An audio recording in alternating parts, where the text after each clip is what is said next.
Tapos ito yung mga tangke namin. Ito, dalawa. Ayan, dalawang pieces lagyan namin yan sa umaga at saka sa gabi.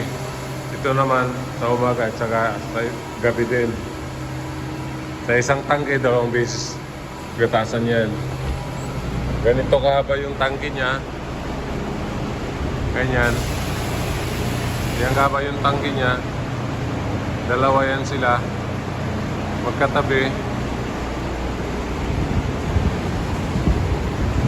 Ayan, dalawang malaki. Magkatabi. Yan, yan galing yung gatas na pipikapin nila.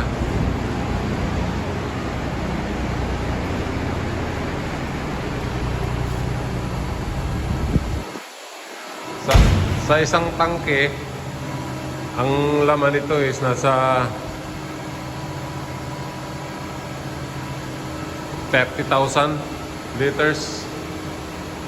Yan, sa isang tangke. Depende yan kung taglamig o tag-init. Kasi pag taglamig, masarap marami silang gatas kaysa tag-init. Tapos ito yung notary namin kung saan kami nagpapagatas. Yan, sa ngayon wala pa kasi mamaya pang gabi, mag-umpisa alas 7.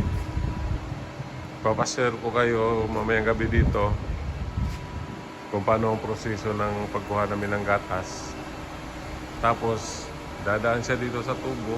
Yan, papunta dito sa maliit na tangke. Tapos iproseso siya, dadaan dito sa may filter. Tapos dadaan dito sa processor niya. Paglabas niya doon, malamig na.